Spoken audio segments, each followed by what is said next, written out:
The wind was a constant thief in this part of the country, stealing the warmth from a man's bones and the hope from his heart if he let it. Seth Crowley never let it. He had built his ranch on a stretch of unforgiving land that God himself seemed to have forgotten, a place where the prairie grass grew thin and the sky was a hard, endless blue. He was a man made of the same material as the land, weathered, hard, and mostly silent. His reputation in the distant town of Redemption was that of a cold man, quick to temper and slow to forgive. And he did nothing to dispute it. It kept people at a distance, which was just how he liked it. His last cook, a doughy man named Miller, had lasted 2 months before a late spring blizzard sent him scurrying back to civilization, terrified of the ranch's profound isolation. For 3 weeks, Seth and his handful of ranch hands had subsisted on hardtack, salted beef, and coffee thick enough to chew. The men's grumbling was a low, constant hum, another sound of the prairie he had learned to ignore. But a ranch could not run on anger and bad coffee. So he had sent word with a passing freight driver. He needed a cook. He did not care who, so long as they could handle the work and the quiet. The wagon that arrived was not what he expected. It was a rickety farm wagon, pulled by a single, sway-backed mule, and driven by a grizzled old farmer named Silas who looked as worn out as his animal. In the back, huddled amongst sacks of flour and potatoes, sat a woman, or a girl. It was hard to tell. She was a slip of a thing, wrapped in a threadbare shawl that did little to hide how thin she was. Seth stood on the porch of the main house, arms crossed over his chest, his face unreadable as the wagon creaked to a halt. Silas climbed down, his joints popping like dry twigs. "This is her," the old man said, jerking a thumb toward the back. "Name's Clara. Said you needed a cook." Seth's eyes, the color of a stormy sky, remained fixed on the figure in the wagon. She did not move, did not look up. He had expected a hardened widow or a sour spinster, someone with bark on her. Not this. "She got a last name?" Seth's voice was a low rasp, accustomed to disuse. "Did not offer one," Silas said, shrugging. "Found her on the road outside of Redemption. Said she was looking for work. She can cook, she swears it." Seth grunted. He walked to the edge of the wagon and looked down at her. Now he could see her face, or what was visible of it. Her head was bowed, a curtain of mousy brown hair hiding most of it. But he could see the angry purple and yellow bruise that stained her left cheekbone and disappeared into her hairline. Her lip was split and swollen. She moved to get out, and he saw the pronounced limp, the way she favored her right leg as if every step was an agony. She kept her eyes fixed on the dusty ground. She carried no luggage, only a small, tightly wrapped bundle. She offered no story, no explanation for her state, and Seth did not ask for one. A man out here learned quickly that most stories were not worth the telling, and the ones that were, people kept locked up tight inside. Questions were a form of trespass. He had his own locked doors. He respected those of others.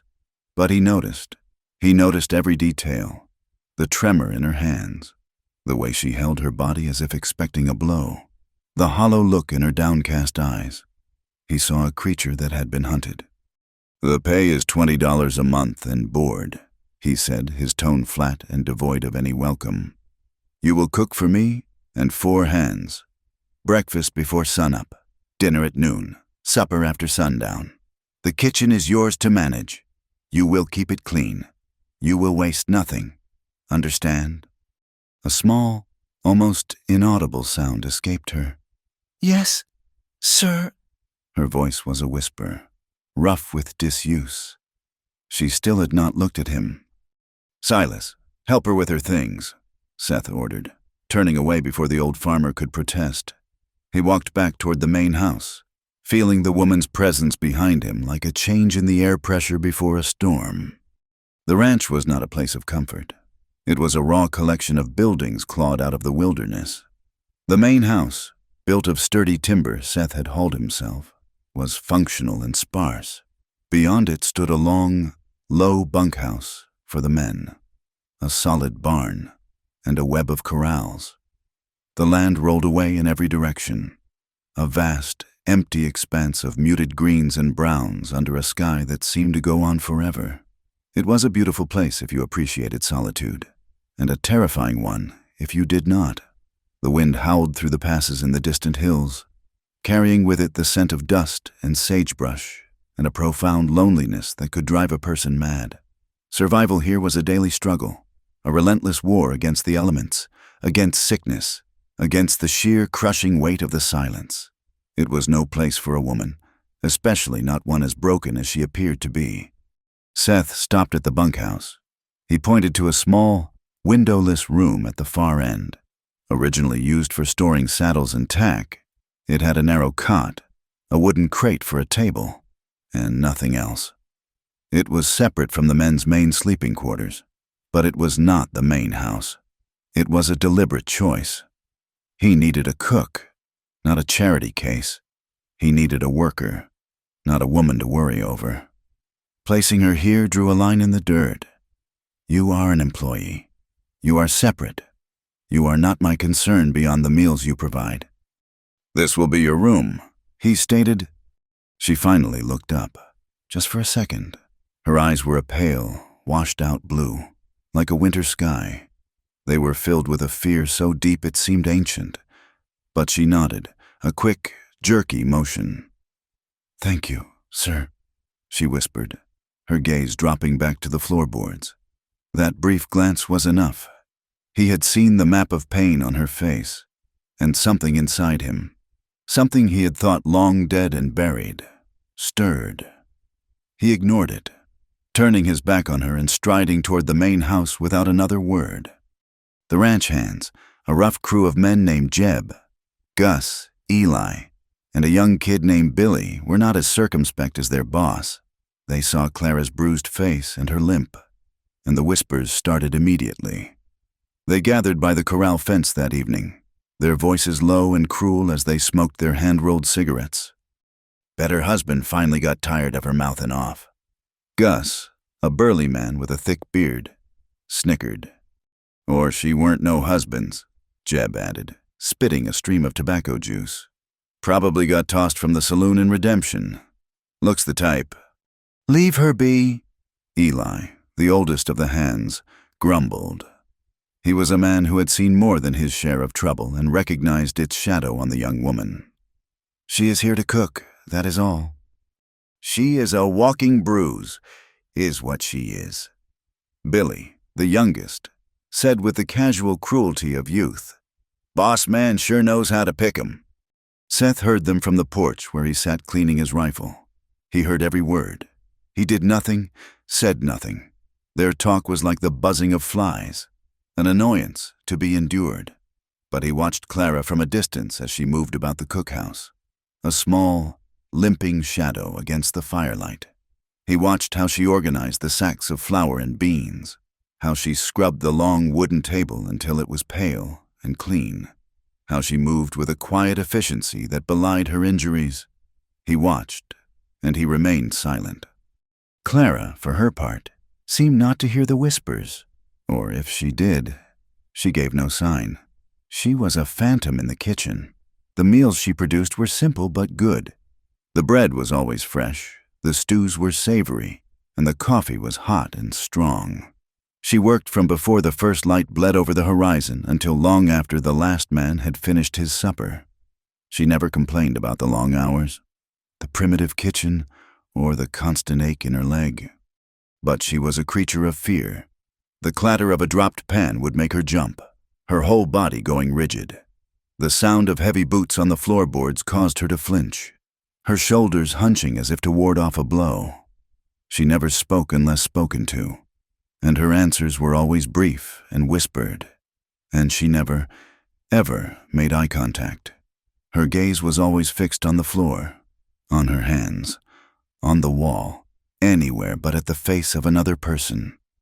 She moved through their world like a ghost, present but not truly there, her spirit tucked away in some deep, hidden place where no one could reach it. The men eventually grew accustomed to her silence, if not her presence. The quality of the food was enough to buy their tolerance. They ate, they grunted their thanks, and they left her to her solitary world. Seth, however, found himself watching her more and more. He would sit on the porch in the evenings, ostensibly mending a harness or sharpening a knife, but his eyes would stray to the warm, yellow light of the cookhouse window, where her silhouette moved back and forth, a tireless, lonely dance.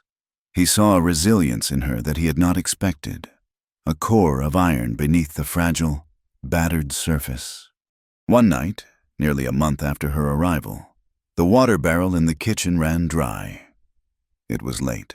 The men were asleep in the bunkhouse, and a heavy silence had fallen over the ranch. Seth was in his office in the main house, going over his ledgers, when he realized he had not seen her go to her room. Frowning, he walked out into the cool night air and headed for the cookhouse. The door was slightly ajar. He pushed it open without a sound. She was standing by the cold stove, her back to him. The lantern on the table cast a pool of soft light around her, leaving the corners of the room in deep shadow. She had unbuttoned the high collar of her drab calico dress and had pulled it down off one shoulder. She was dabbing at a piece of cloth with some salve from a small tin, reaching awkwardly to tend to a bandage on her lower back. As he watched from the shadows of the doorway, the bandage slipped. He saw them then, not just one bruise, but a constellation of them. Angry, mottled patches of purple, green, and a sickly yellow, scattered across the pale skin of her back and along the curve of her hip. They were in various stages of healing, a testament to repeated, brutal violence. It was a sight more obscene than any nakedness. It was a roadmap of another man's cruelty. A cold, unfamiliar rage seized him. It was a possessive, primal thing that rose from the deepest part of his gut. It was not pity. It was something harder, something darker. He did not think. The words came out of him before he could stop them. A low, cold whisper that cut through the silence of the room. "Woman, you belong to me now." Clara froze. Her whole body went utterly still, the cloth falling from her trembling fingers onto the floor. He could see the muscles in her back tense, could see the hitch in her breath. She did not turn. She did not scream. He expected fear, the same terror he saw in her eyes every day. But when she finally, slowly, turned her head just enough to look at him over her shoulder, it was not there. The fear was gone, replaced by something else, a flicker of shock, of disbelief, and something deeper, a strange, unnervous stillness he had never seen in her before. It was as if his words, as brutal and possessive as they were, had somehow broken a spell. He held her gaze for a long moment, the air thick with unspoken things. Then, without another word, he turned and walked out, leaving her alone in the lamplight.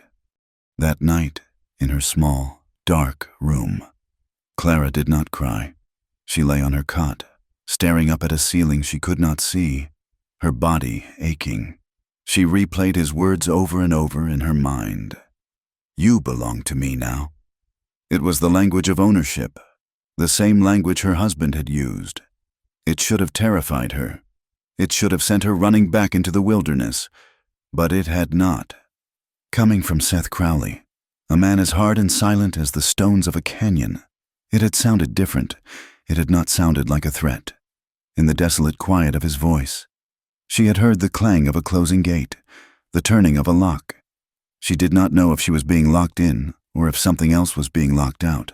For the first time in a very long time, she felt the strange, unsettling possibility that it might be the latter. She did not sleep. In the main house, Seth could not sleep either. He sat in the dark, a glass of whiskey untouched on the table beside him. The image of her bruised skin was burned into his mind.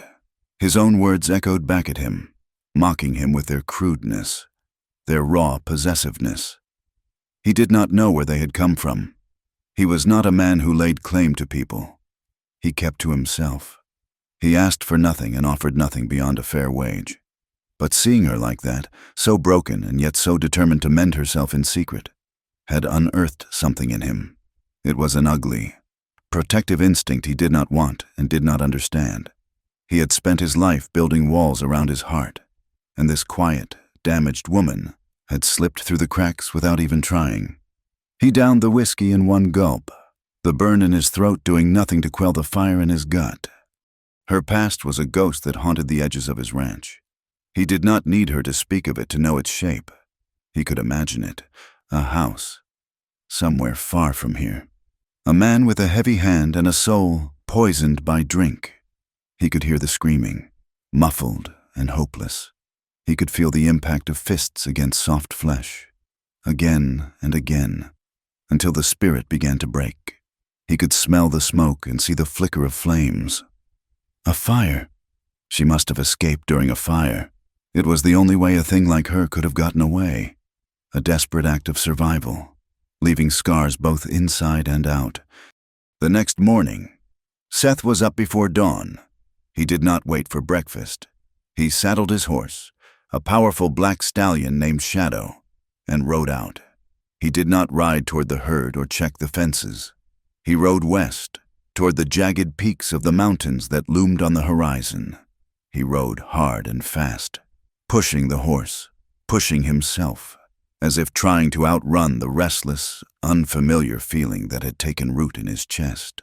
He rode further than he had in years, into the wild country, into the great and terrible silence. But no matter how far he went, he could not escape the image of the woman in the cookhouse, or the echo of his own foolish, damnable words. The silence on Seth Crowley's ranch had always been a sharp, clean thing, like a shard of ice. But in the weeks that followed that night in the cookhouse, it began to change. The quiet was still there, vast and deep, but it was no longer empty. It began to hold the smallest of sounds, sounds of a life slowly, cautiously, taking root. It started with a hum, a low, tuneless sound that would rise from Clara as she kneaded bread or stirred a pot, so soft it was almost part of the wind's whisper. She would stop abruptly if she caught one of the men listening, but the humming always returned, a fragile weed pushing up through packed-down earth. She found a small, sun-drenched patch of dirt behind the cookhouse and began to tend to it, with a rusty trowel she had found in the barn. She turned the soil and planted seeds she had carefully saved from the kitchen stores, parsley, thyme, and mint. The men watched her out of the corners of their eyes, this small woman kneeling in the dirt, coaxing green life from a patch of ground no one had ever thought to use. Soon, the sharp, clean scent of herbs began to drift on the breeze, mingling with the smell of dust and leather. The ranch began to smell different. It began to smell of a home.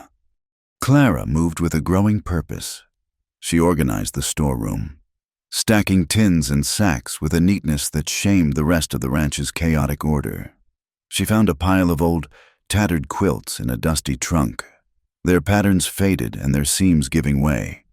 With a needle and thread, she began the patient work of mending them, her small, quick stitches binding the worn fabric back together in her quiet, unobtrusive way. She was mending the ranch itself, stitching a sense of care into its harsh, masculine fabric. The bunkhouse felt a little warmer with one of her mended quilts on a cot. The cookhouse felt brighter. The entire place, which had for so long been only a place of work and survival, began to feel warmer. Seth watched it all, saying nothing.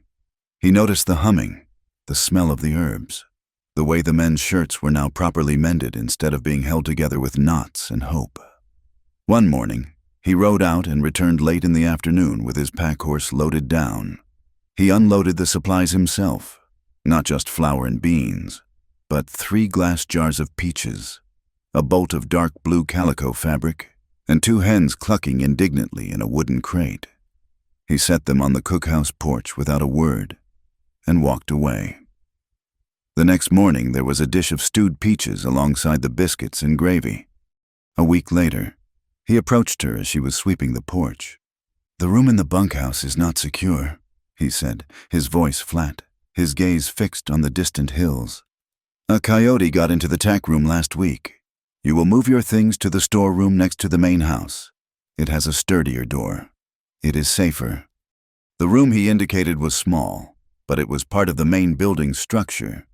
It had a real window that looked out over her herb garden, and its door was made of thick, solid wood with a heavy iron latch. It was a world away from the drafty tack room at the edge of the men's world. It was a room that put her under the shelter of his own roof. Clara looked from the room's door to his impassive face. She saw the lie, the flimsy excuse of a coyote. She understood the real reason, but she also understood that he would never speak it aloud. It was his way of pulling her closer without admitting it, of offering protection without the softness of words. She simply nodded. "Yes, sir," she said quietly, and began to move her few meager possessions, the mended quilts, her bundle of clothes, and the new bolt of blue fabric, into her new room. The delicate truce between them, built of silence and unspoken understanding, was tested one evening. Seth was wrestling with a new length of barbed wire, trying to repair a section of fence before dark, when the wire sprang back, its metal teeth gouging a deep, ragged cut across the back of his hand. He cursed, wrapping it tightly in his handkerchief and finishing the job, his temper as raw as the wound. Back at the ranch, he ignored it, washing his face and neck for supper and acting as if the blood soaking through the cloth was nothing. But Clara saw it. As she placed a plate of beef stew in front of him, her eyes fell on the makeshift bandage. After the other men had finished and lumbered off to the bunkhouse, she approached him as he sat alone at the long table. "Sir," she began, her voice barely a whisper. "Your hand. It needs to be cleaned properly or it will fester." "It is fine," he bit out, not looking at her. She did not retreat. She stood her ground, a small, stubborn shadow in the lantern light. "Please," she said, her voice a little stronger. "Let me tend to it." He looked up, ready to dismiss her again, but something in her expression stopped him. It was not fear. It was a quiet, insistent concern. He grunted, a sound of reluctant surrender, and slowly unwrapped the bloody handkerchief. The cut was ugly, deep and dirty. She returned with a bowl of hot water, a bar of lye soap, and a clean strip of linen. She worked with a focused gentleness, her fingers surprisingly steady as she washed away the dirt and blood. Her touch was light, hesitant at first, then more confident. Seth sat rigid, unused to being tended to, unused to any touch that was not rough or accidental. He could feel the warmth of her skin, smell the faint scent of time that clung to her. He watched her head, bowed over his hand, the light catching the soft brown of her hair. When she finished cleaning the wound, she looked up to reach for the linen bandage. Her eyes met his. For the first time, she did not look away. In the warm glow of the lantern, he saw the true color of her eyes, not a washed-out blue, but the deep, clear blue of a mountain lake. They held her pain, yes, but they also held an incredible depth, a quiet strength that took his breath away. The air grew thick and still. The hard lines of his face seemed to soften, his usual gruffness melting away for just a single, suspended heartbeat. He could feel the pulse in his wrist beating against her fingertips. The moment stretched, fragile and shimmering, full of a language neither of them knew how to speak. Then, as if waking from a dream, Clara pulled her gaze away, her cheeks flushing. She quickly and efficiently wrapped his hand, her movements becoming brisk and professional once more. "There," she said, her voice whisper thin again. "It should be kept clean." She gathered the bowl and cloth and retreated to the shadows of the kitchen, leaving him alone with the strange, echoing silence and the ghost of her touch on his skin. The world outside the ranch, however, was not silent. In the town of Redemption, a stranger had arrived. He was not a cowboy or a farmer. He wore a clean suit and a polished badge that identified him as a deputy marshal from Kansas. His name was Harmon, He had a friendly smile that never quite reached his cold, watchful eyes. He did not go to the sheriff. Instead, he spent his time in the saloon, buying drinks and asking quiet questions. He was looking for a woman, he said, a runaway, young, thin, with brown hair. He would let the description hang in the air for a moment before adding the final detail, his voice dropping conspiratorially. She has scars, he would say, taking a slow sip of his whiskey. Burn scars, on her face and arms, and word traveled slowly, carried on the tongues of freight drivers and traveling salesmen. It took 2 weeks for the whispers to reach the ranch. Eli, the old hand, was the one who brought the news. He had been to town for supplies and had heard the talk firsthand. He found Seth by the corral, watching the slow, methodical process of breaking a new colt. "Boss," Eli said, his voice low. He waited until Seth turned his full attention to him. "There is a man in town, a lawman from Kansas. He is asking after a woman." Eli paused, letting the weight of his words settle. "He is asking about a woman with burn scars." Seth's body went still, his expression hardening into granite. He did not ask how Eli knew. The old man saw everything. Eli looked at the ground, then back at Seth, his weathered face etched with concern. "I have seen men like him before," he continued. "He wears a badge, but he is not here for justice. He is a hunter. Trouble is sniffing around your door." "Seth," he met his boss's gaze directly. "You do not get to keep her if trouble's sniffing." Seth just nodded. A single, sharp movement. He turned back to the colt in the corral, but he was no longer seeing it. He was seeing a pair of haunted blue eyes and the faint, silvery tracery of a scar near her temple that he had pretended not to notice. His response to the threat was immediate and practical. The next afternoon, he took a rifle from the rack in his office and walked to the cookhouse. Clara was outside, weeding her herb garden. "Come with me," he said, his tone leaving no room for argument. He led her to a clearing a quarter-mile from the house, where he had set up some empty tins on a fence post. He held out the rifle. "You will learn to use this." Clara stared at the weapon as if it were a coiled snake. Her hands trembled as she took it. It was heavy, alien in her grasp. I cannot," she stammered. "You will," he said, his voice firm but not unkind. He stood behind her, his presence a solid wall at her back. He showed her how to hold it, how to brace the stock against her shoulder, how to sight down the long barrel. His hands covered hers, guiding her, and she flinched at the contact but did not pull away. He was all business, his instructions short and clear. When he told her to fire, she squeezed her eyes shut and pulled the trigger. The explosion was deafening. The kick of the rifle a brutal shove against her shoulder that sent her stumbling backward. She cried out, dropping the gun. Her whole body shook with a terror that was more than just fear of the noise. "Again," he said, picking up the rifle and handing it back to her. She looked at him, her eyes wide with panic. "Please, no." "Again?" he repeated, his voice unyielding. "Keep your eyes open this time. Fear will get you killed." Tears streamed down her face, but she saw the iron resolve in his eyes. She took the rifle, her knuckles white. She was stiff, clumsy, and terrified, but she was also determined. She fired again and again. She learned to lean into the recoil, to breathe before she squeezed the trigger, to keep her eyes open against the blast. She never hit a single tin, but that was not the point. The point was the weight of the rifle in her hands, the knowledge of its power, the act of standing her ground instead of cowering. During one lesson, as she reached to reload, the sleeve of her dress slid up past her elbow. In the harsh afternoon sun, Seth saw what the dim lantern light had hidden. Her forearms were covered in pale, silvery scars. They were not the jagged marks of a burn or a cut. They were lines and circles, overlapping in a pattern he recognized with a sickening jolt. They were the marks left by chains, worn for so long that they had chafed the skin raw, leaving their permanent, ghostly signature behind. He felt that cold, possessive rage rise in him again, colder and deadlier than before. He did not ask. She did not offer. She pulled her sleeve down, and the lesson continued in a heavy, charged silence.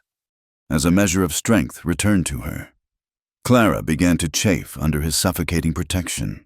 He forbade her from riding out for the mail. He ordered her to stay within sight of the main house at all times. He began carrying his own rifle with him everywhere he went on the ranch. She understood he was trying to protect her, but after a lifetime of being controlled, even protection felt like a cage. "I can fetch the water from the creek myself," she insisted one afternoon, her voice small but firm. "Billy will fetch it," Seth countered, not looking up from the bridle he was mending. "It is not heavy. I want to stand on my own," she said, and was surprised by her own boldness. Her voice shook on the last few words, betraying the fear that still lived deep inside her. He looked at her then, his gray eyes intense. "Your own is the most dangerous place you can be right now." His words were not a command, but a stark statement of fact. She fell silent, the argument dying on her lips. She was not ready to be on her own. Not yet. The night the doll appeared. A full moon hung in the sky, washing the prairie in an eerie, silver light.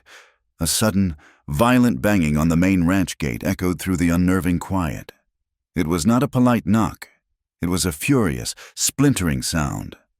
Every man was instantly awake, grabbing for a weapon. Seth was the first one out the door, his shotgun held at the ready. "Who is there?" he bellowed into the night. There was no answer, only the sound of the wind whistling through the fence posts.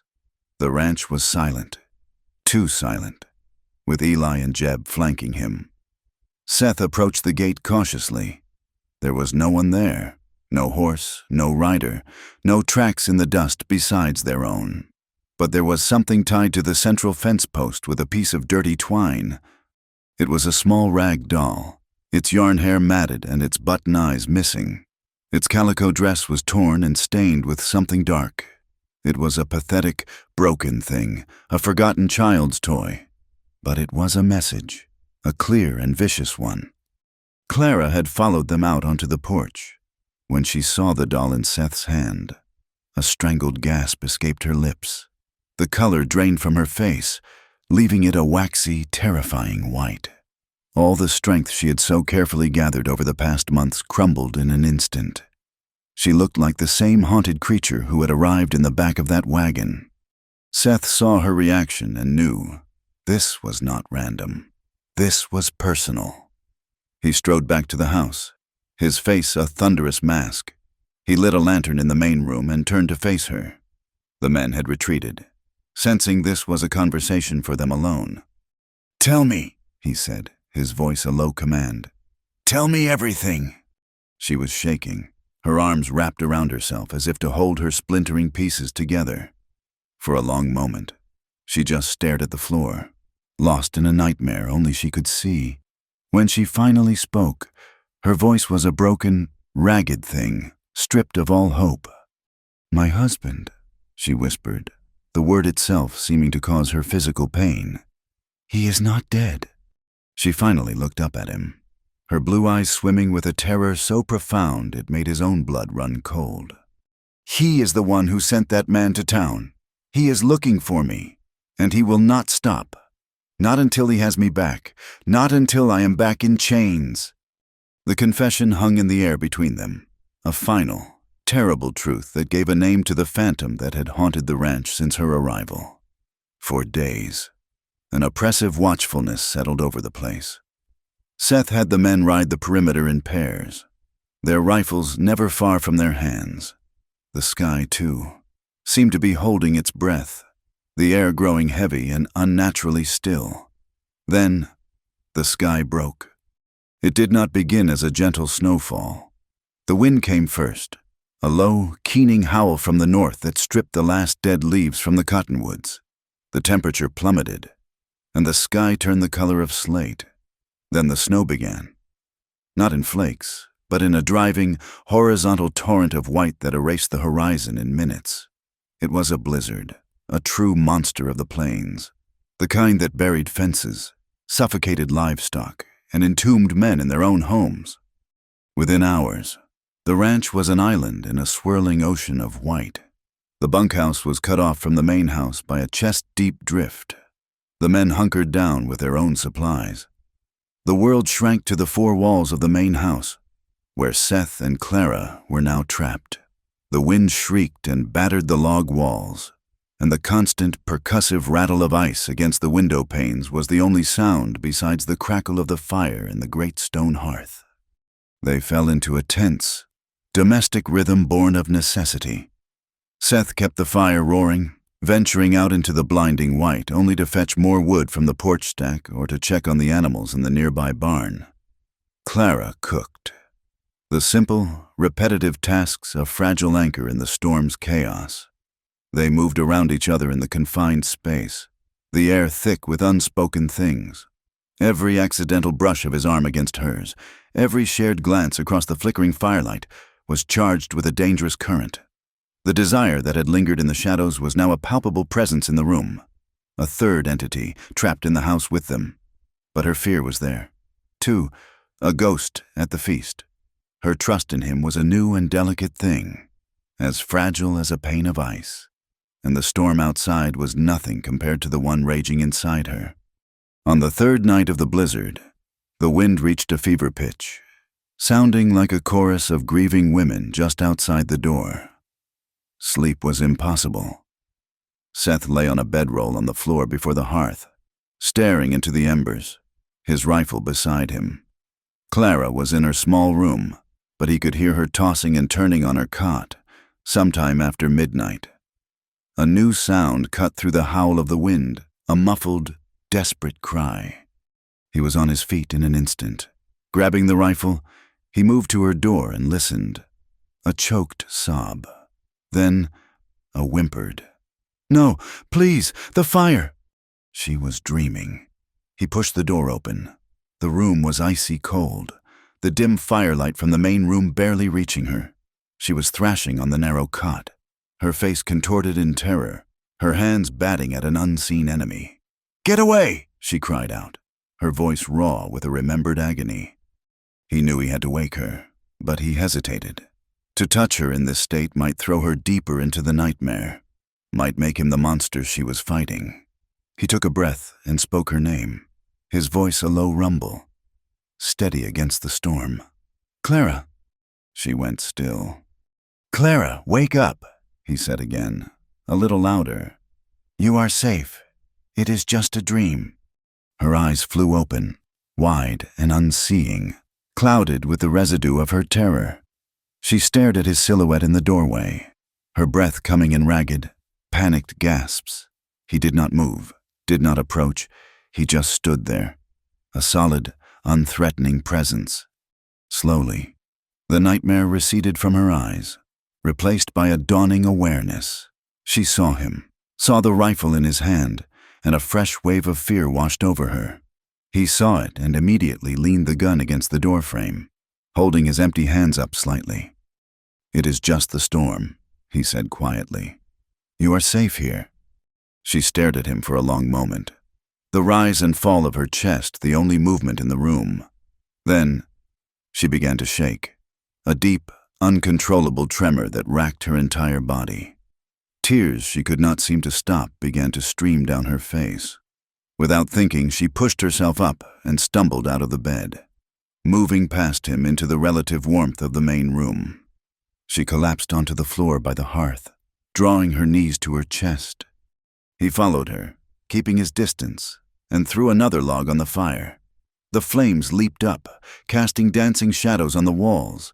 He sat back down on his bedroll, a few feet away from her, and waited. He did not speak, did not offer clumsy words of comfort. He just waited, sharing the silence with her. After a long time, her shaking began to subside. She looked over at him, her face pale and tear-stained in the firelight. "I am sorry," she whispered. "You have nothing to be sorry for," he said, his voice rough. She looked away, toward the fire. "The dreams they are always the same." He remained silent, letting her speak in her own time. The unspoken invitation hung in the air between them, in the shelter of the storm, with the world outside obliterated. A space had opened up where the truth might be spoken. He decided to go first, to offer a piece of his own brokenness as a bridge. "I used to have them too," he said, his voice so low she had to strain to hear him over the wind. "After my brother was killed?" Her head turned toward him, her eyes questioning. "His name was David," Seth said, looking into the flames, seeing a past he had never spoken of to another living soul. "He was younger than me, all fire and laughter. We built this ranch together, this house. He believed in this land more than I did." He paused, the memory, a physical weight in his chest. There was a dispute, over a water right with a man who ran his herd on the next spread over, a man named Kincaid. He was greedy and cruel. David wanted to reason with him. I told him reason was a fool's errand with a man like that. I told him to be ready for a fight. He fell silent for so long that Clara thought he was finished. When he spoke again, his voice was thick with a guilt that time had not weathered. "I was in town for supplies. I should have been here. Kincaid and his sons. They ambushed him down by the creek. Shot him in the back." He finally looked at her, and in his stormy eyes, she saw not coldness, but a profound and bottomless grief. "They said I was cold, after temperamental. What they saw was not coldness. It was what was left after everything warm had been burned out of me." The confession lay between them, a raw, aching nerve. He had shown her his deepest wound. Now, she found the strength to show him hers. "I was not married to him," she said, her voice a dead, flat whisper. "Not in the eyes of God. My father, he had gambling debts. He was a weak man. He sold me to him, to a man in Kansas named Jebediah Kane." The name was a poison on her tongue. He did not want a wife. He wanted property, something to own, to use, to break. She took a shaky breath, the firelight glinting off the tears that welled in her eyes. "He kept me in a room at the back of his house. The chains, they were to make sure I remembered I belonged to him. He would tell me that I was nothing, that I was dirt beneath his boots, and he would prove it, every day." She looked down at her own scarred forearms, as if seeing the ghostly chains that were still there. "One night, he was drunk, more than usual. He knocked over a lantern. The fire, it spread so fast, he was passed out on the floor. I could have left him there, but I could not." She shook her head, a small, violent motion. "I could not watch another living thing burn. I dragged him out onto the lawn. Then I went back inside. I went to his office, where he kept his ledgers and his money box, and I tipped over the big lamp on his desk. I made sure the fire would take everything, his house, his papers, every record of me. I wanted to erase myself. I started the fire that let me escape." She was crying freely now, silent tears of shame and remembered horror. "I ran, and I have been running ever since." He did not move. He did not say a word. He just watched her, his expression unreadable. After a moment, she seemed to shrink into herself, ashamed of her confession, of the ugly truth she had laid bare. She crawled back to her room without another word and shut the door. But later that night, as the wind began to die down, she emerged from her room with her blanket and pillow. Without looking at him, she made a bed for herself on the floor on the other side of the hearth and lay down. The message was clear. She did not want to be alone. He understood. He kept his watch until the first gray light of dawn, making sure the fire did not die. The storm broke on the 5th day. The wind fell silent, and a brilliant, blinding sun shone down on a world transformed, buried under a pristine blanket of white. The silence was absolute. As the world outside thawed, so did the last wall of ice between them. That afternoon, they worked together in the barn, digging out the massive doors and checking on the livestock. The air was cold and clean. The only sounds, the crunch of their boots in the snow and the soft lowing of the cattle. The tension from the house was gone. replaced by a quiet, comfortable accord. As Clara reached up to a high shelf for a container of salve, her footing slipped on a patch of ice. She started to fall, but Seth was there in an instant, his hands shooting out to steady her. He caught her by the waist, his strong fingers pressing into her sides, pulling her back against his chest. She was flush against him, her back to his front, her head just under his chin. She could feel the solid, steady beat of his heart against her shoulder blades. He did not let her go. He just held her there, his breath warm on the top of her head. Slowly, she turned in his arms to face him. She looked up into his face, into the gray eyes that were no longer cold, but were burning with an intensity that made her weak. This time, there was no fear in her eyes, only a deep, trembling need that mirrored his own. He lowered his head and kissed her. It was not a gentle kiss. It was clumsy, hesitant, and desperate. It was the kiss of two starving people who had just found bread. It was full of her lingering fear and his raw, pent-up desire. Her lips were soft, questioning, and for a moment, she kissed him back. A small, shuddering response. But then the years of pain and terror rose up in her, a choking tide, and she broke away, a panicked gasp escaping her. She stumbled back, her hand flying to her mouth, her eyes wide with a confusion of desire and fear. Seth let her go instantly. He did not reach for her, did not press her. He simply stood there, his own breath ragged, and let her have the space she needed. The silence in the barn was deafening. Without a word, she turned and fled back toward the house, leaving him alone in the cold, sunlit air. When the roads to town finally became passable, Eli rode in for mail and supplies. He returned late in the evening, his face grim. He found Seth in the barn. "Town is buzzing, boss," Eli said, his voice low. "That lawman, Harmon, he has been busy spreading stories." Seth stopped his work, his body going tense. "What stories?" Eli scuffed his boot in the dirt. He would not meet Seth's eyes. "Foul ones. He is buying drinks for anyone who will listen. He found some folks who knew of Jebediah Kane. They say Kane was a respectable man, and his property was stolen. They are saying she is a common woman, a thief." Eli finally looked up, his face full of pity. "Seth, someone is asking around for a woman with a scarred mouth." The ugly words, even secondhand, were like a physical blow. They were designed to strip Clara of her dignity, to paint her as something worthless and used.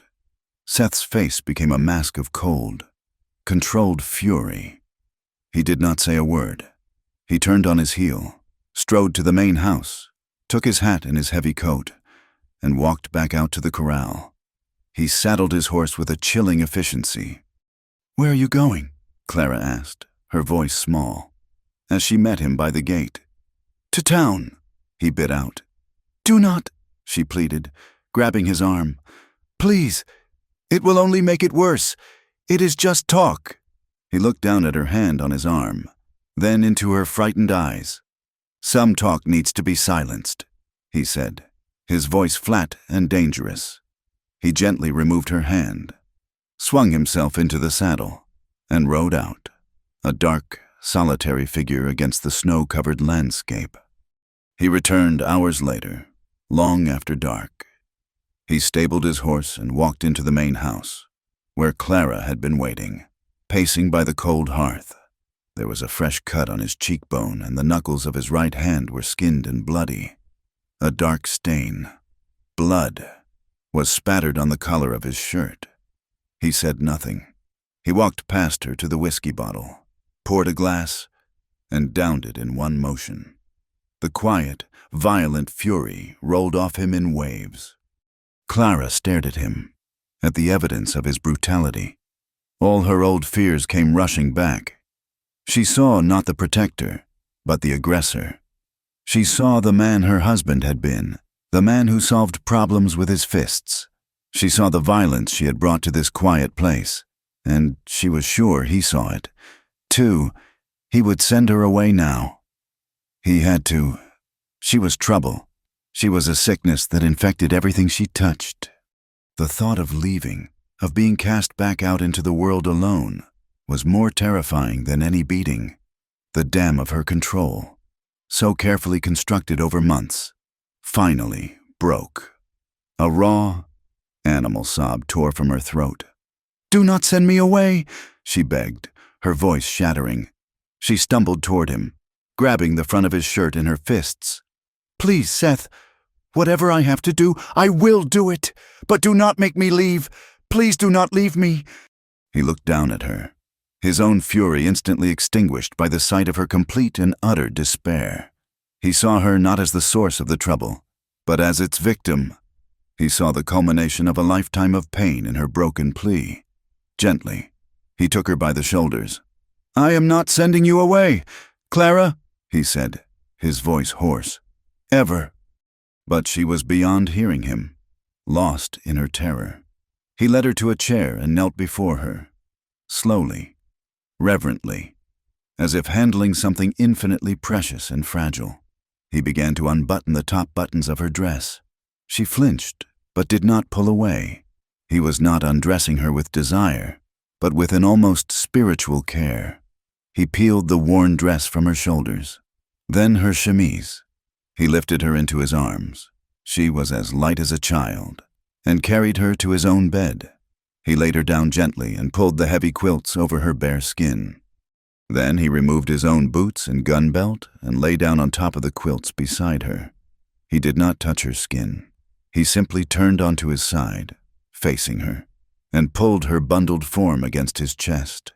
He held her, fully clothed himself, his arms a protective cage around her. Clara broke then. The tears she had held back for a lifetime came pouring out. She wept for the girl who was sold, for the woman who was chained, for the fugitive who was still running. She cried until her body was limp with exhaustion, her tears soaking the front of his shirt. And through it all, Seth just held her, his hand stroking her hair, whispering her name over and over again. A quiet, steady anchor in the storm of her grief. He held her until she finally cried herself to sleep, safe at last in the arms of the man who had claimed her. The great thaw came not as a gentle melt, but as a riot of life. The snow receded in dirty patches, revealing the black, hungry mud beneath. The creek, which had been silent under a thick lid of ice, began to roar, its voice a low thunder that filled the valley. Soon, the first green shoots of grass pushed through the muck, a fragile but defiant promise.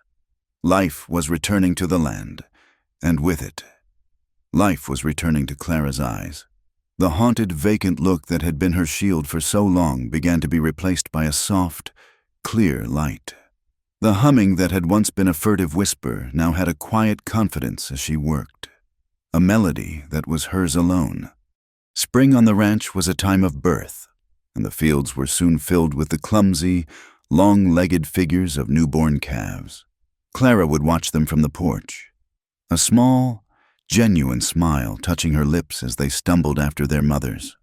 The raw, desperate cycle of survival that had defined her world was slowly being replaced by the gentle, hopeful cycle of the seasons. She was no longer just a survivor. She was beginning to live. Seth saw the change in her.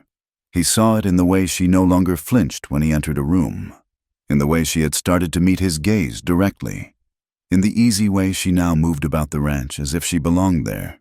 The brutal memories of her past were not gone, but they were no longer the only thing that defined her. He knew the next step had to be taken, a step out of the ranch's protective isolation and into the world of men. One bright Saturday morning, he brought the wagon around to the front of the house. "We are going to town," he announced, his tone leaving no room for refusal. Fear flickered in her eyes, a reflexive response, but it was quickly replaced by a quiet resolve. She nodded, went inside, and emerged a few minutes later wearing a simple dress made from the blue calico he had bought. She had pinned her hair up, and though the faint scar on her temple was more visible, she did not try to hide it. She looked not like a runaway, but like a homesteader's wife. As she climbed onto the wagon seat beside him, she kept her back straight and her head held high. The town of Redemption had not changed. It was a single dusty street lined with false-fronted buildings, a place that smelled of horse manure, stale beer, and fried bacon. As they walked toward the general store, Clara could feel the eyes on her. She heard the whispers, the sudden silences as she passed. The stories Deputy Harmon had spread had taken root. Some of the townswomen pulled their children closer, their faces pinched with self-righteous disdain. A group of loafers outside the saloon snickered openly. Each stare was a small stone, each whisper a sharp sting. The old Clara would have crumbled, would have lowered her eyes and retreated into herself, but this Clara did not. She felt Seth's presence beside her, a silent, solid wall of support, and she drew strength from it. She looked straight ahead, her expression calm, her dignity an invisible cloak around her. Not all the looks were cruel. Mr. Abernathy, the store owner, a kind man with spectacles perched on his nose, gave her a polite nod. A few of the other ranchers, men who respected Seth Crowley, touched the brims of their hats. They saw not a scandal, but a woman standing beside a formidable man, and they were wise enough to mind their own business. The visit was an ordeal, but as they rode out of town, with supplies in the back and Clara sitting tall beside him, she knew she had passed a test. She had faced the world's judgment and had not broken. Her greatest test, however, came a few weeks later. A storm rolled in from the west, a violent, unseasonable thunderstorm that turned the afternoon sky to night. The rain came down in solid, blinding sheets. In the midst of the deluge, a rider appeared, slumped over his horse's neck, his face a mask of pure panic. It was a young homesteader named Thomas Miller, whose small claim was 5 miles down the creek. "It is my Mary," he gasped, stumbling onto the porch as Seth helped him down. "The baby! It is coming now. Weeks early. I was riding for the doctor, but the creek is a torrent. I cannot cross it." Seth looked at the sky, then at the terrified young man. "The doctor will not make it through this before morning. If then—" A low cry of pain came from the covered wagon Thomas had managed to get this far. Clara was already moving. "Bring her inside," she said, her voice calm and clear, cutting through the man's panic and the roar of the storm. "Get water boiling on the stove, and bring me every clean sheet and blanket you can find." Seth and Eli carried the young woman into the house. Mary was barely more than a girl, her face pale with pain and fear. Clara took control of the room with a quiet authority that surprised them all. She sent the uselessly panicked husband out to the barn with Seth to wait. She spoke to Mary in a low, soothing voice, her hands gentle but firm as she made her comfortable. There was no hesitation in her, no fear. It was as if she were drawing on a deep, hidden well of strength. She had seen the worst of what life could do, and the raw, natural pain of childbirth held no terror for her. For hours, the storm raged outside and the girl labored within. Clara was a constant, calming presence, wiping Mary's brow, whispering words of encouragement, her own past trauma transformed into a powerful empathy. Just as a bolt of lightning lit up the entire sky, the baby came into the world with a thin, piercing wail, a healthy boy. When Seth and Thomas returned, they found the room quiet. The baby, cleaned and swaddled, was asleep in a wooden crate by the fire. Mary was exhausted but safe, and Clara was sitting in a chair, her hands folded in her lap, looking as if she had done nothing more strenuous than mend a shirt. Thomas Miller fell to his knees and wept with gratitude. Word of what she had done spread faster than any gossip. She was no longer just the bruised woman Seth Crowley had taken in. She was the woman who had saved Mary Miller and her baby. She had faced down a storm and brought a new life into the world. In the harsh calculus of the frontier, competence and courage were valued far more than a spotless reputation. People began to see her differently. A few nights later, Seth found her sitting on the porch, watching the stars. He sat down beside her, not on the step below, but next to her on the bench. For a long time, they sat in a comfortable silence. Then he reached into his pocket and pulled out a small, tarnished silver locket on a delicate chain. It was old and simple, but clearly cherished. He pressed it into her hand. "This was my mother's?" he said, his voice a low rumble. Clara looked at the necklace, then up at his face, her eyes shining in the moonlight. "You do not owe me anything," he said, meeting her gaze. His voice was rough with an emotion he could not hide. "For the work you do, for what you did for the Millers, you do not owe me, but I am not letting go." It was not a question. It was a declaration, a promise. Tears welled in Clara's eyes, but she did not let them fall.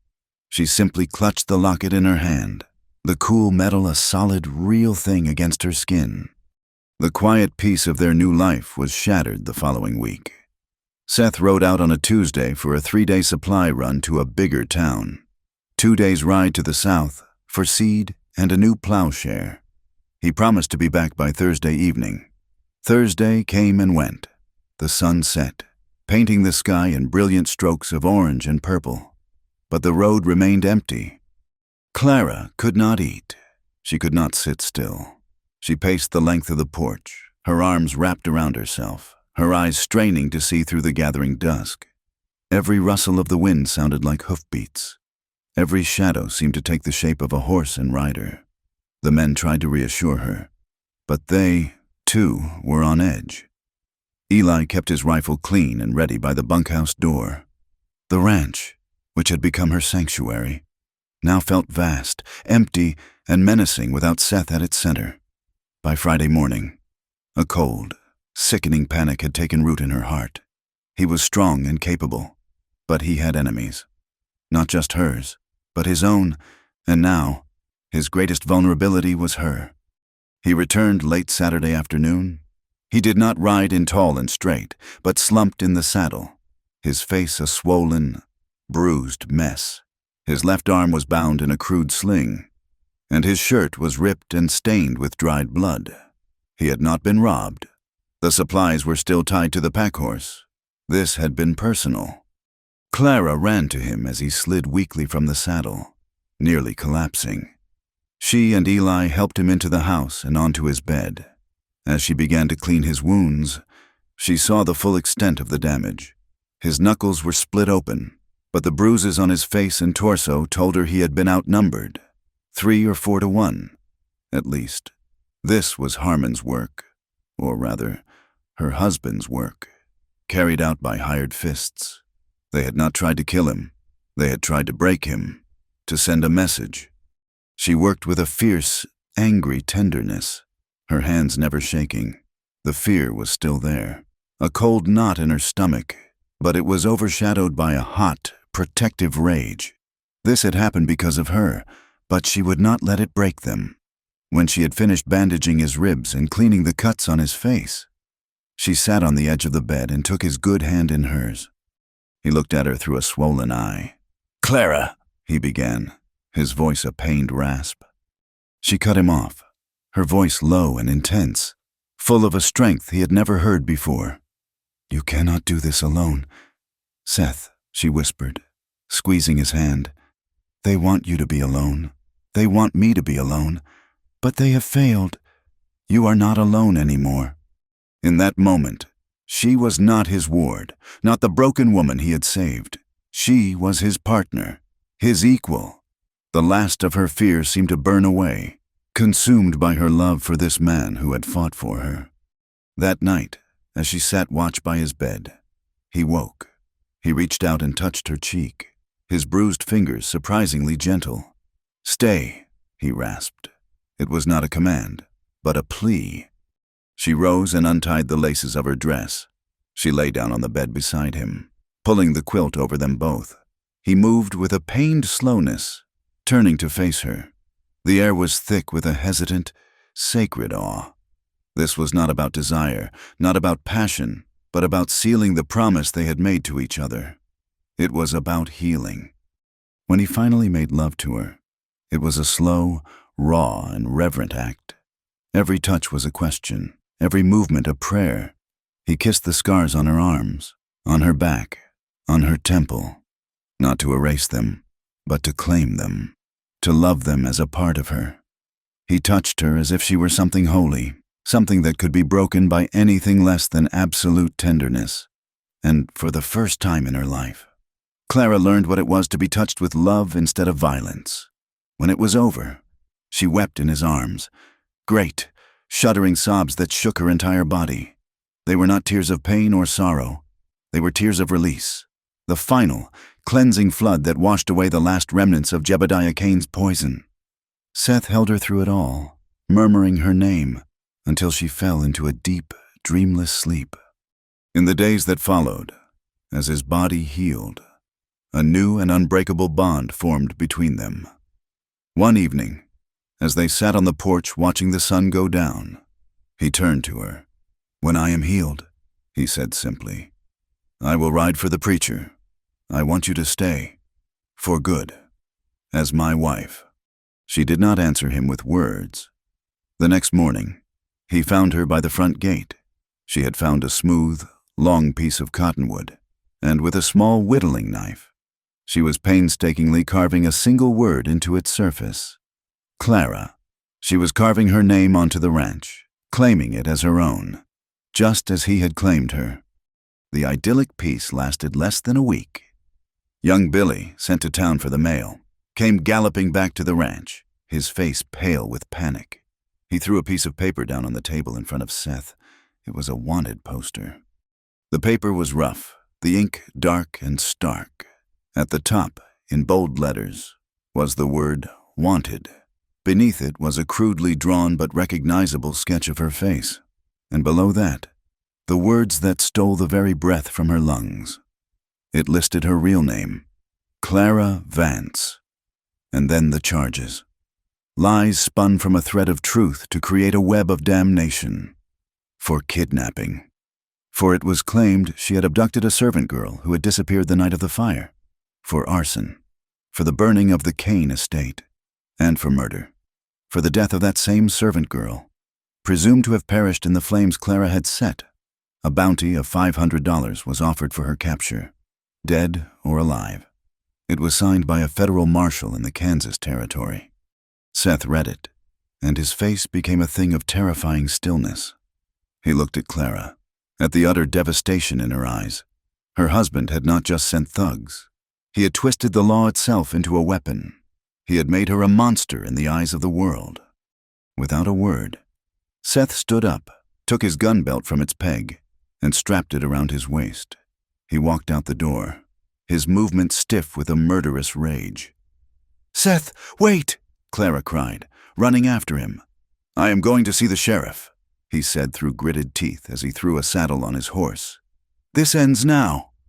He rode off at a gallop, a man riding to confront the law, but the law was already moving. As he disappeared over the rise, Eli came running from the bunkhouse, his face ashen. He had seen it from the ridge where he had been mending fence, a group of riders, at least a dozen strong, armed and organized. "Seth cannot get to town," he said, his voice grim. "They are already on their way. A posse. And they are riding for the ranch." There was no time. The sight of the posse on the horizon was a death sentence delivered from a distance. Eli's words were still hanging in the cold air when the first riders crested the hill, dark silhouettes against a dying sky. Clara stood frozen on the porch, the wanted poster clutched in her hand, its lies feeling as real as the splintered wood beneath her feet. The sanctuary Seth had built, the life she had just begun to carve her name upon, was about to be torn apart. "Get inside," Eli ordered, his voice a low, urgent command. He shoved a rifle into young Billy's hands. "Bar the door. Do not open it for anyone but me or the boss." But Clara knew it was useless. They were not here to knock. They were here to take. As the thunder of hoofbeats grew louder, shaking the very ground, she understood her running was finally over. She could not bring a war to this doorstep, could not let these men bleed for her. Before Eli could stop her, she walked down from the porch and stood in the open yard, a lone, defiant figure waiting for the tide to crash over her. The riders swarmed into the yard, a rough collection of grim-faced ranchers and town loafers, all deputized by the authority of the badge worn by the man at their head. It was Deputy Harmon, his smile as cold and polished as a new tombstone. He saw her standing there, and his smile widened. "Clara Vance," he called out, his voice carrying an oily satisfaction. "You are a hard woman to find." Hands seized her. They were rough, impersonal. A coarse rope was looped around her wrists, pulled tight until it bit into her skin. The familiar, sickening feeling of being bound, of having her will stripped from her, sent a wave of nausea through her. She did not struggle. She simply lifted her chin and stared at Harmon with all the hate her broken heart could hold. From the corner of her eye, she saw Eli and the other hands, cornered by the barn, their rifles held by men who had appeared from the other side. They had been surrounded. It had been a trap. As they dragged her toward a horse, she heard a new sound, a single, furious cry from the road. It was Seth. He was riding like a man possessed, a dark avenger against the twilight, his face a mask of pure, murderous rage. He had seen the posse from the road and had turned back. He was one man against a dozen. He never had a chance, before he could even draw his weapon. 3 men spurred their horses to meet him. She saw the blur of a rifle butt swinging, heard the sickening thud of wood against bone. She saw him fall from his saddle, a crumpled heap in the dust. A scream tore from her throat, a sound of such raw agony that some of the men around her actually flinched. They hauled her onto a horse, tying her ankles to the saddle horn. They did not even look back at the man they had left lying motionless on the road as they rode away, dragging her back to the world of cages and chains. The journey to redemption was a nightmare of jolting pain and suffocating despair. By the time they reached the town's single, muddy street, a crowd had gathered, drawn by the news. Faces swam in the torchlight, a sea of hostile, curious eyes. They threw her from the horse, and she landed hard in the mud, the impact jarring every bone in her body. The town sheriff, a paunchy, weary man named Abernathy, unlocked the door to the small stone jailhouse. They shoved her inside, into a cramped cell that smelled of stale sweat and regret. The iron door slammed shut with a sound of absolute finality. The townspeople pressed against the barred window, their face distorted by the flickering light. "Murderer!" a woman shrieked. "Arsonist!" another voice yelled. The words were stones, pelting her already bruised soul. A rock hit the bars near her head with a loud clang, and she scrambled back into the darkest corner of the cell. Then, a new figure pushed his way to the front. It was the town preacher, a severe man with eyes that burned with a fanatic's fire. "The wages of sin are death," he proclaimed, his voice ringing out over the jeers of the crowd. He pointed a trembling finger at her. "This woman is a vessel of wickedness, a curse upon any house that shelters her. She is marked by her sin." He spat the final word, and the crowd roared its approval. Clara closed her eyes, shrinking into herself, trying to become small enough to disappear entirely. Sometime later, the crowd thinned, their righteous anger spent for the night. She was left alone in the echoing silence. The only sound, the drip of water in a corner and the frantic beating of her own heart. She did not know if Seth was alive or dead. The uncertainty was a torment worse than any prison. She must have drifted into a state of exhausted shock, because the next thing she knew, a new commotion was erupting outside. It was a single voice, low and dangerous, a voice that cut through the night like a blade. It was Seth. He stood in the middle of the street, his face swollen and bleeding from a cut on his temple, but his eyes were clear and lethal. He faced Sheriff Abernathy on the steps of the jailhouse. "I want her released," Seth said, his voice deadly calm. "There has been no trial." "This is a federal matter." "Crowley," the sheriff said, his hand hovering near the pistol on his hip. "That is a wanted poster signed by a marshal. My hands are tied." "Then demand a trial," Seth insisted, taking a step forward. Here, now. You are the law in this town." A man from the shadows of the saloon porch sneered, a local rancher who had long been jealous of Seth's success. "The law does not try a runaway horse. Crowley. It returns it to its owner. She is property, not a person." Something inside Seth broke. The calm facade shattered, revealing the raw, white-hot rage beneath. He moved so fast the sheriff barely had time to react. He grabbed the rancher by the throat, slamming him against a wooden support post with enough force to make the porch roof groan. "She is more of a person than you will ever be," Seth snarled, his face inches from the man's terrified expression. "And if you or any other man in this town lays a hand on her again, I will not come back with words. I will come back with fire. I will burn this pathetic town to the ground and salt the earth where it stood." He threw the man to the ground and turned back to the sheriff, his chest heaving, his eyes wild. The preacher, who had been watching from the side, stepped forward, his face a mask of pious revulsion. "You would threaten a God-fearing community for a sinner," the preacher hissed. Seth turned his burning gaze on him. "Keep your God. He has done nothing for her." "For that," the preacher spat directly in his face. Seth did not even flinch. He simply wiped the spittle away with the back of his hand and stared the man down until the preacher, unnerved by the sheer force of his hatred, took a step back. Seth stood alone in the street, a man against a town, his love for Clara having turned him into an outlaw in their eyes. He did not leave. He took up a vigil on the bench across from the jail, a solitary, immovable guardian. The long night bled into a gray, hopeless morning. Just as it seemed all was lost, a new rider appeared. He was not a cowboy or a rancher. He was a young man in a dusty but well-made suit, riding a fine-looking horse. He dismounted in front of the jail, his movements precise and confident. He carried a worn leather satchel. "Sheriff Abernathy?" the young man inquired, his voice clear and educated. The sheriff nodded warily. "My name is Arthur Phillips," he said. "I am an attorney. I am here to represent Miss Clara Vance." A stunned silence fell over the street.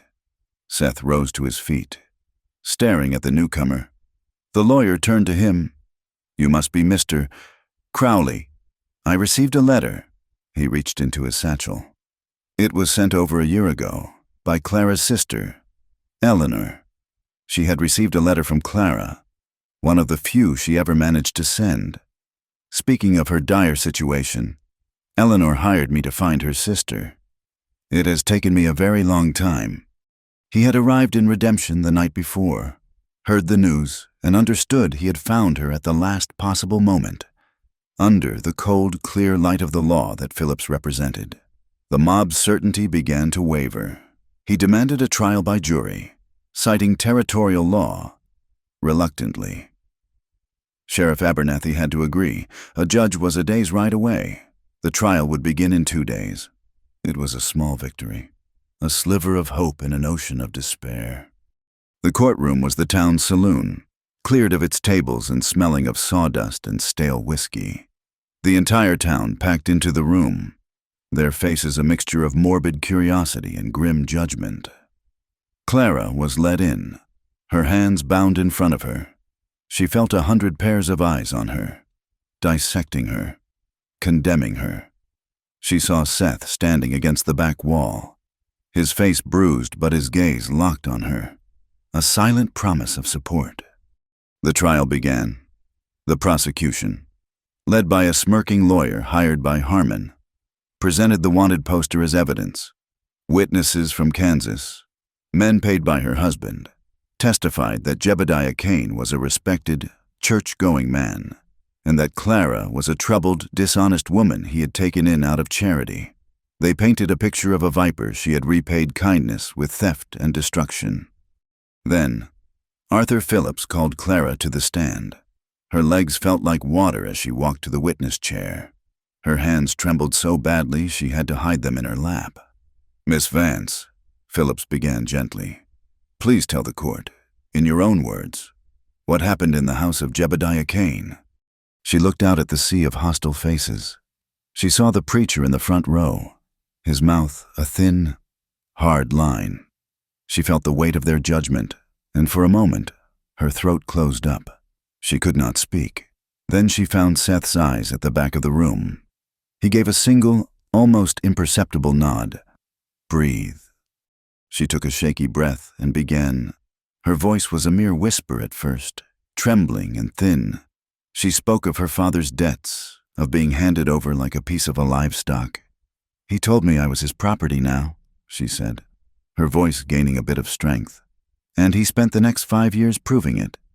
She spoke of the beatings, the burns from a carelessly handled cigar, the chains he used when he went to town, to ensure his property did not wander off. She did not describe the worst of the violence in graphic detail. She did not have to. She described the cold, the hunger, the sound of his footsteps on the stairs, the endless, soul-crushing fear. The courtroom, which had been buzzing with whispers, grew quiet. The smirks began to fade from the faces in the crowd. "He told me I was dirt," Clara continued, her voice growing stronger, fueled by the truth.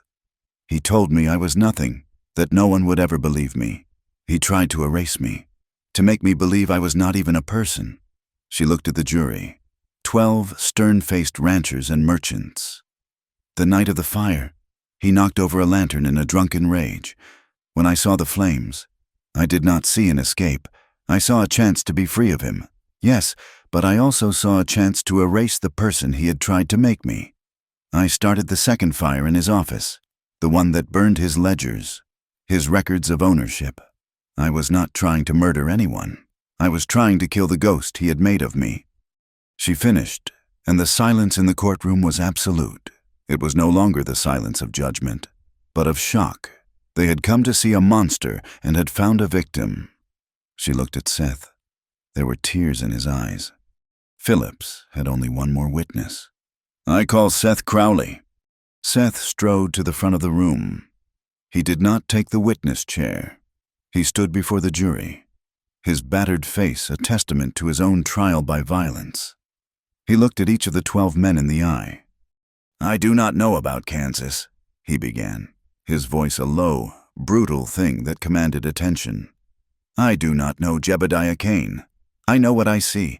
I saw a woman who was beaten and terrorized, who flinched at the sound of a raised voice. I saw a woman who worked harder than any man I have ever known and never complained.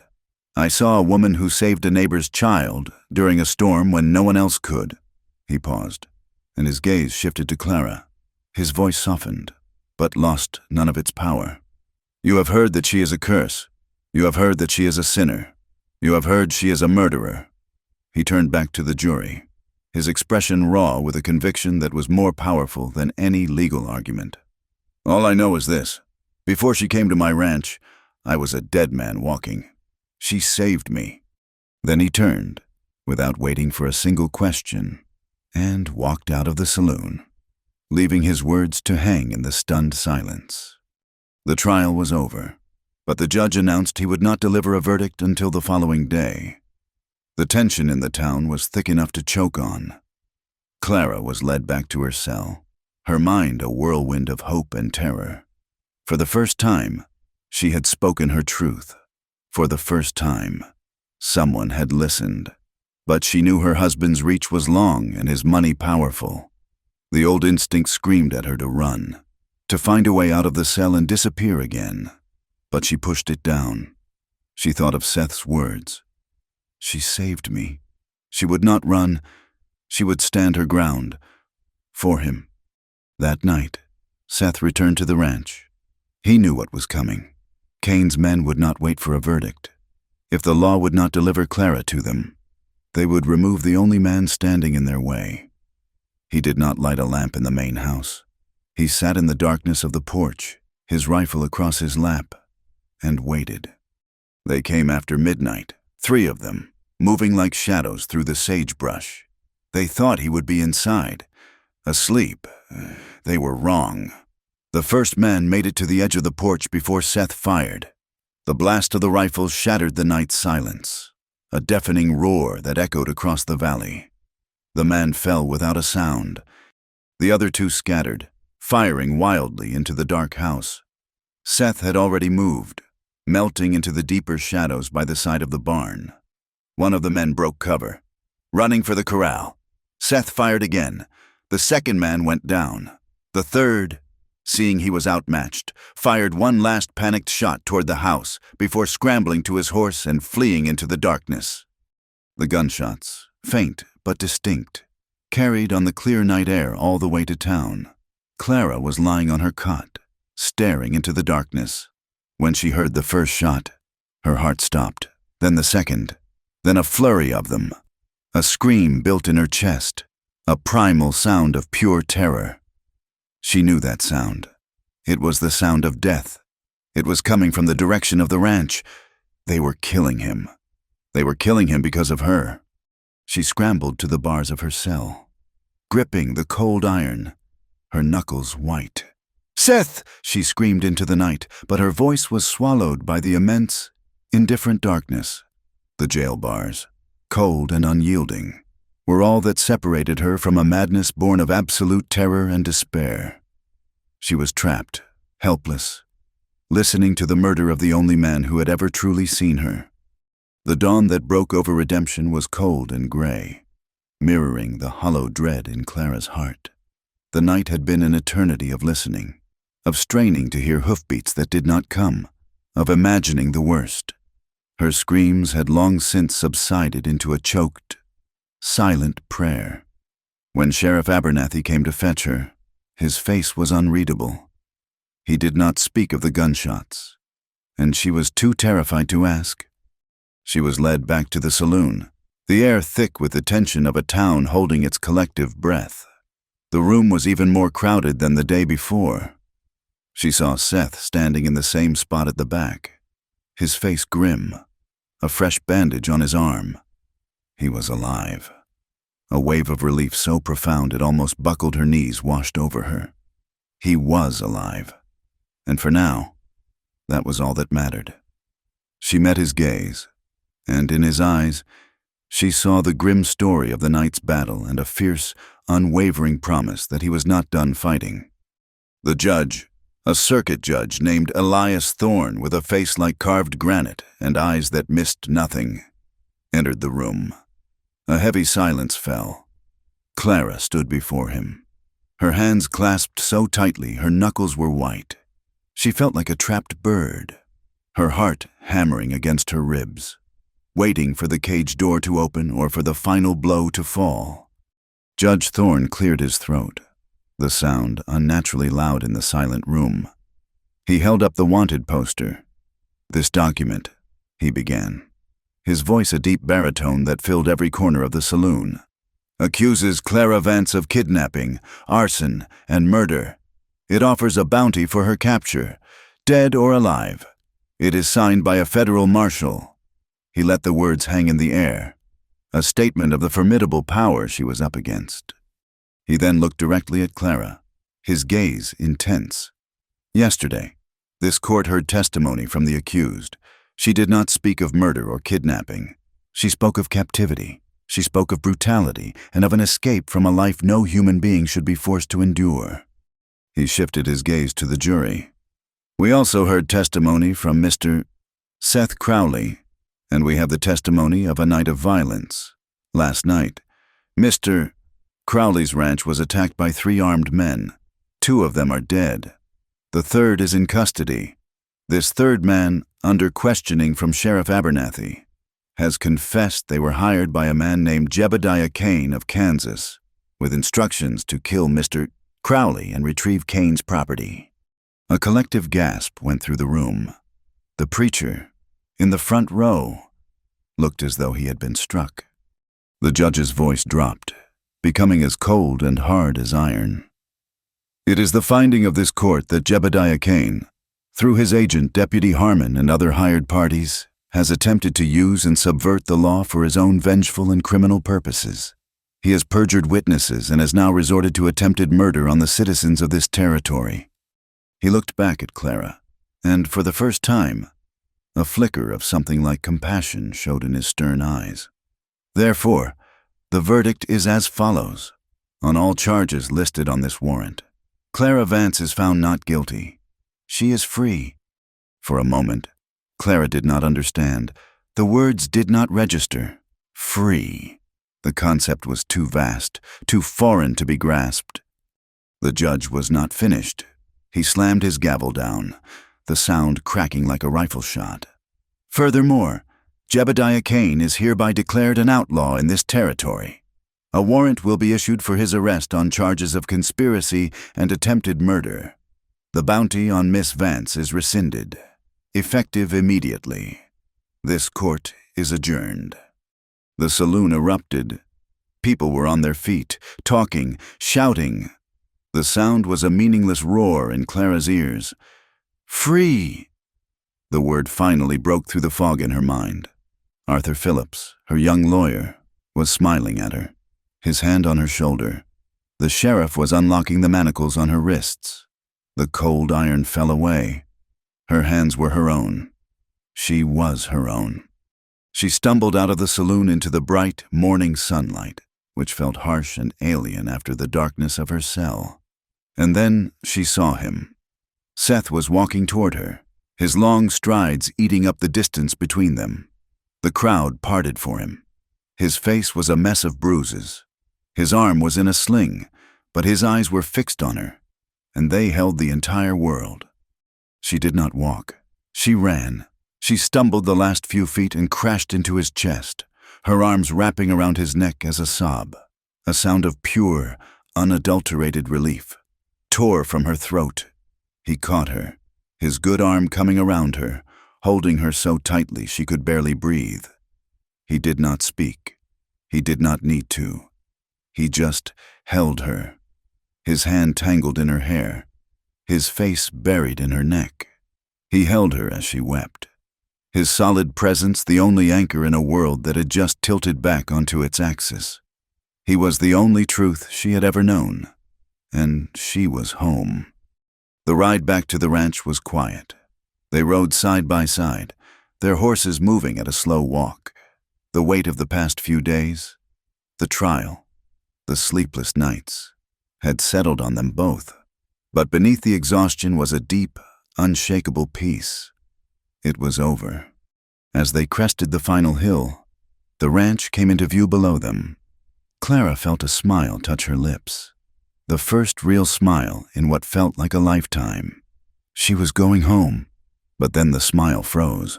Something was wrong.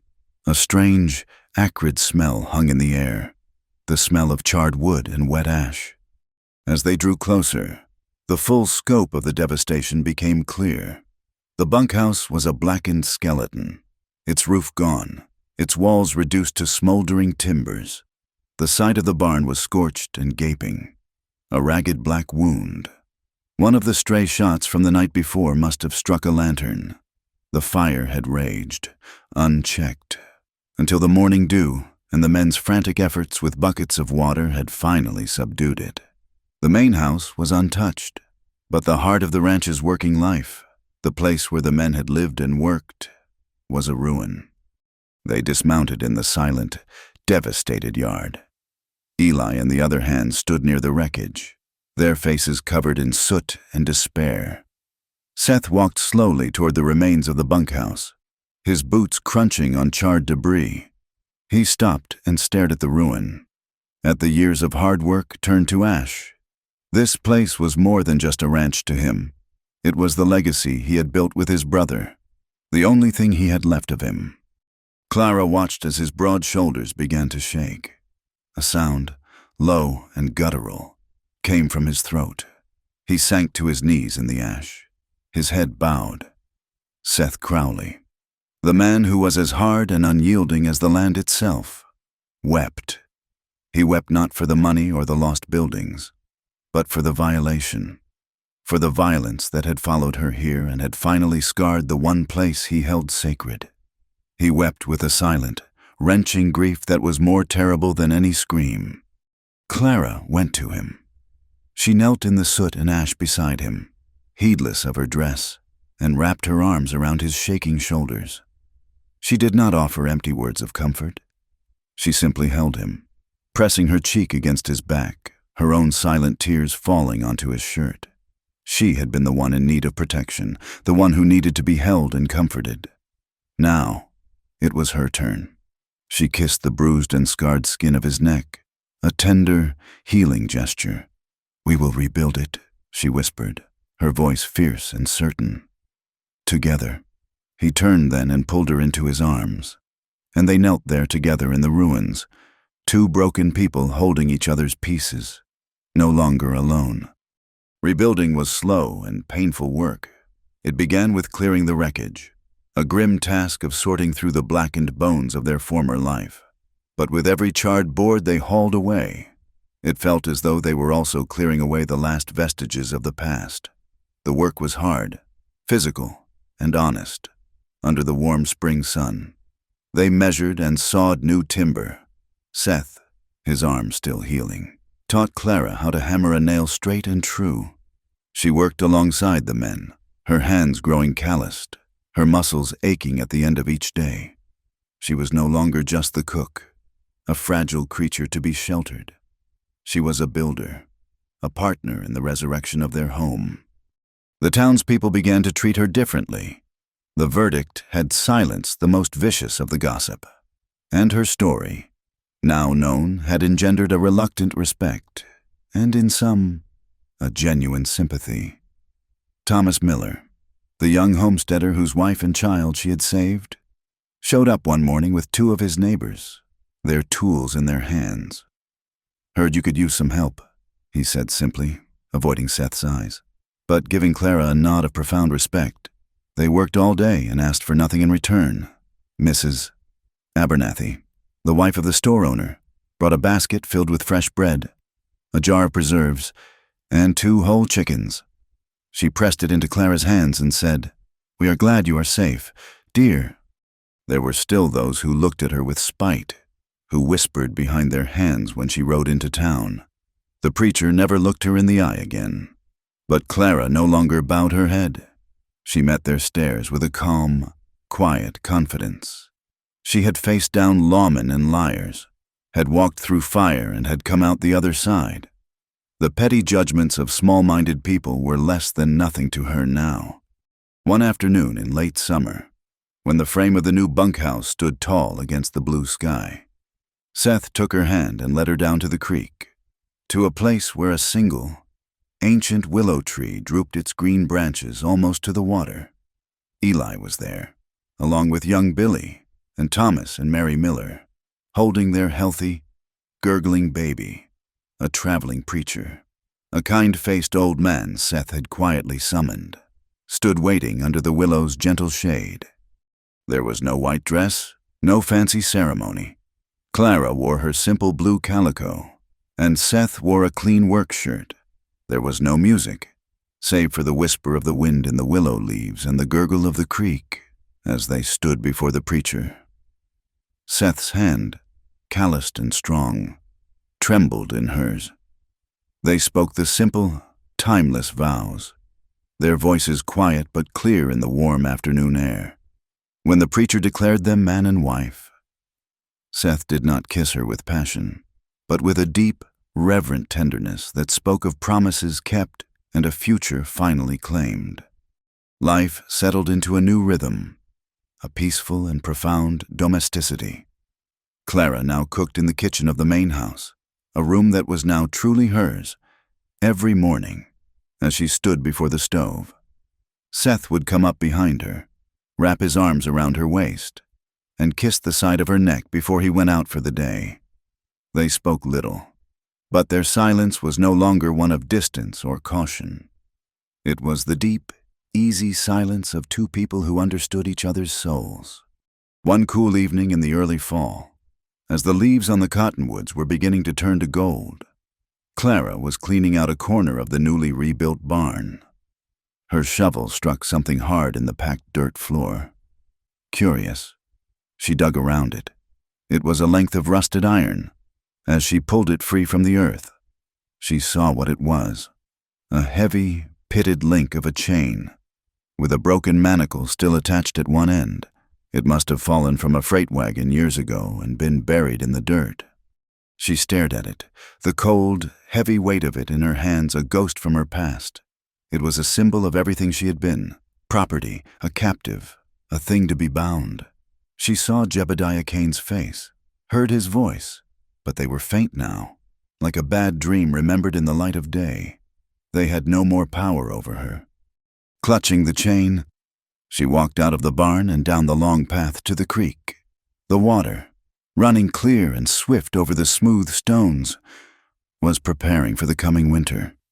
She stood on the bank for a long moment. Then she drew her arm back and threw the rusted metal with all her might. It arced through the air and landed in the deepest part of the channel with a loud splash, disappearing instantly into the current.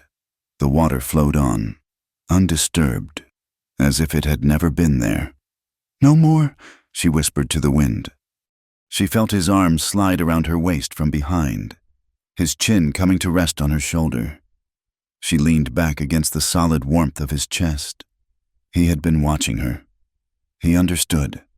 "You are mine now," he said softly, his breath warm against her ear. He paused, and his arms tightened around her, not with possession, but with a gentle, fierce love. "But only because you chose to be."